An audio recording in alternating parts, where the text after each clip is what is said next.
Welcome back mga kababayan sa aking YouTube channel. At ngayon nga ay may nabalitaan ako na isang kababayan natin na nag-exam sa computer based test. At pagkatapos nga ng exam ay diretso Ishihara test na yun sa room. Puntahin ka na ron at may maghihintay sa'yo doon na Koreano o Koreana. At doon nga ay Ishihara test ka para malaman nila kung colorblind ka o hindi. At yung isang kababayan nga natin habang nag-i-Ishihara test nakaganito, nakakursumano. Ayaw na ayaw nila ng ganyan. Yung mag-a-acting ka na siga-siga ka na agad. Ayaw nila ng ganyan. At sinita nga siya ng Koreana na wag daw gawin yung mga ganon, wag nakaganon. Bawal nga yun at nagagalit sila sa mga ganyan. Hindi naman siya dahilan ng pagbagsak ninyo sa Ishihara test. Hindi yan dahilan. Ayaw lang talaga nila ng ganyan. At ibig sabihin lang nun na kaya nila sinisita yung mga ganyang gawain para pagdating dito sa Korea disiplinado ka. At ito pa yung mga ayaw nila, sasabihin ko na rin sa inyo. Katulad ng habang kayo nag-i-Ishihara o kaya ini-interview sa skill test, wag kayong magpapamulsahan. Ayaw nila ng ganyan. Yung nakapumulsahan, ayaw nila ng ganyan. Yung maingay, ayaw nila ng ganyan. Yung hihikab ka na parang inaantok at itataas mo pa yung kamay mo ng ganyan, uunat-unat ka ng ganyan, ayaw din nila ng ganyan. Tapos yung pag umupo ka, kailangan nakaikom yung mga hita. Hindi yung nakabuka. Pag nakabuka yung mga hita mo pag umupo ka, ayaw din nila ng ganyan. Tapos yung didighay ka at parang busog na busog ka, ay ayaw din nila ng ganyan. Yung makakarinig ng nadighay. Nakikita ko nga yan sa mga kasama kong Koreano dito. Yung mga ginagawa ko minsan na ganyan, nagagalit sila. Yung katulad nung parang inaanto ka, tuunat-unat ka, tapos didighay ka sa harap nila, ayaw talaga nila ng ganyan. At mas mabuti pa nga yung uutot ka, parang natatawa pa sila hindi sila nagagalit pag yung umutot ka. Yung pag umupo nakadipang ganyan, tapos gaganyan-ganyan, ayaw din nila ng ganyan. At yung mga sinasabi ko na ganyan na ayaw ng mga Koreano hindi naman siya dahilan ng pagbagsak ninyo sa Ishihara test at saka sa skill test.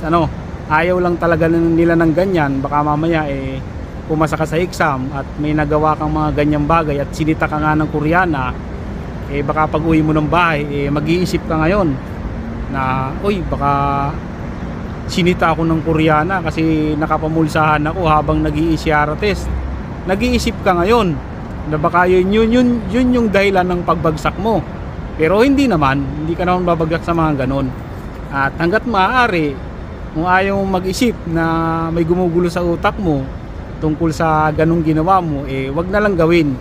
Iwasan na lang hanggat maaari.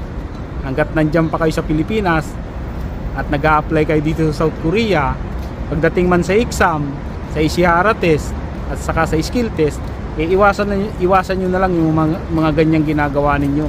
Mga kababayan natin ang nagtatanong na kung pwede ba daw yung nakakalbo na o yung naglalagas ang buhok o yung kalbo na talaga, yung panot na kung pwede ba daw na mag-apply dito sa South Korea.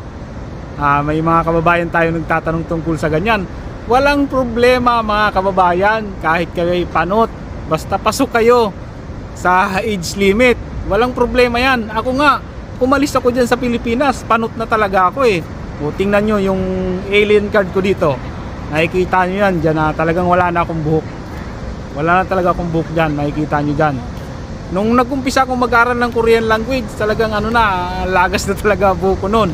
At huwag kayong mag-alala tungkol sa mga ganyan kasi hindi naman yan ang bawal na bawal talaga dito yung may sakit na nakakahawa at yung putol ang daliri, syempre hindi ka na makakapagtrabaho ng maayos pagka putol ang daliri. At tungkol nga sa kalbo, huwag kayong mag-alala kasi marami na akong kakilala dito at ako mismo ay kalbo rin at nandito naman ako sa South Korea at nakakapagtrabaho. Ilang taon na raw ako nakapunta dito sa South Korea.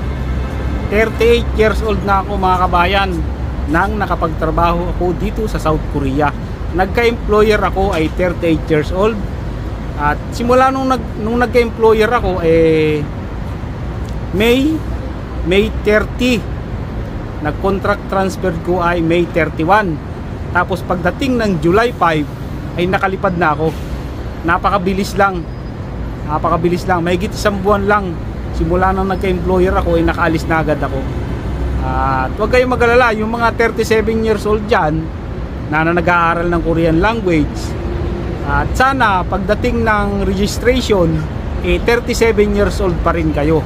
Kasi kung pagdating ng registration next year 38 years old na kayo, malamang hindi na kayo makapasok sa registration at ma-disqualified na kayo. Ganun lang yun. Yan lang muna sa ngayon mga kabayan. Maraming salamat sa panonood at sana may natutunan kayo sa video ko ngayon. At magkita-kita ulit tayo sa susunod ko na upload ng video. Bye bye!